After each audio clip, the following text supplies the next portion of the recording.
I'm JD Gunnell with USU Extension. We're here today to talk about pruning ornamental trees.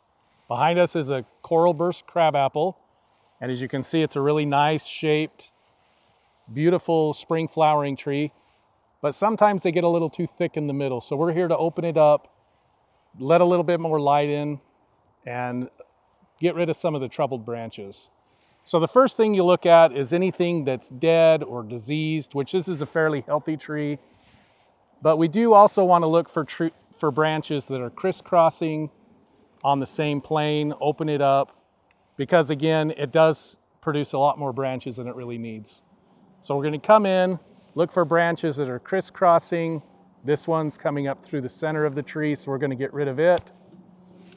If you look in here, we've got branches going the same plane. These two branches here are kind of competing, so we're going to give them some space.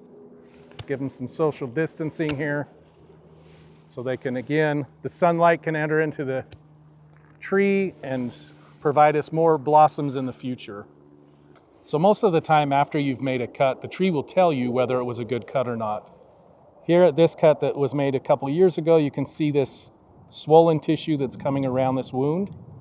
You want a complete donut. That means that that cut was done really well. When a branch comes and forks, there's targets or a swollen collar here that you look for. You want to cut just on the outside of that to make sure that you're making a good cut.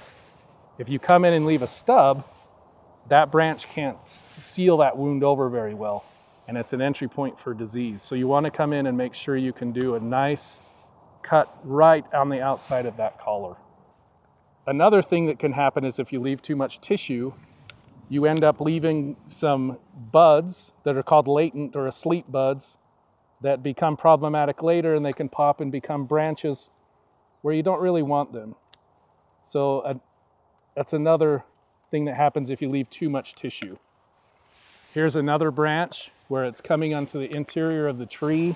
We want the branches to go out and up. So this one's going to come out. And in fact, this branch is all the way in the middle. We could follow it clear back and take the entire branch where it connects. That's the one thing with pruning is it's decision making.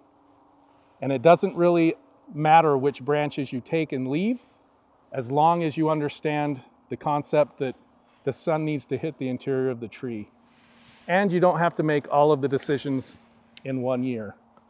So here's a branch that's shooting up through the middle of the tree. It's just being shaded by the limbs above it. So we're going to come in and remove that entire. So again, you want to make sure you leave the collar, just cut on the outside of it and not leave a stub.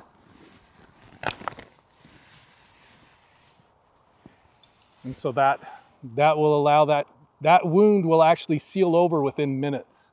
So there's no need for tars or sealants. And then next year, as that new growth comes, it will start to wound over and pucker over that wound. And in times to come, years to come, you won't even see that wound was there. So you can see I have two pairs of pruners here. This is a hand shear, and you use those for the smaller, more dainty cuts. You can cut anything about the size of your fingers. Anything larger, like the branch we just took, you want to make sure to get some long-handled loppers. You can cut up to about 1 inch caliper with these, but if you find yourself ratcheting or twisting to cut through, you might want to jump up and get a saw. Just know that if you keep up on pruning, you rarely need a saw, but it doesn't mean that you won't. So generally speaking, on ornamental trees and shrubs, you don't want to prune more than 1/4, 25 to 30% of the overall tree, because pruning stimulates growth. And the harder you prune, the harder that tree is going to regrow. I've been taught that it's more important what you leave rather than what you take. And so make sure you're leaving the majority of the plant intact. Just take out the trouble branches. Those are crisscrossing again, dead, diseased, anything hanging down. Just open up that tree and make sure you're not doing too much. The hardest part is starting and knowing what to take. The second hardest part is stopping.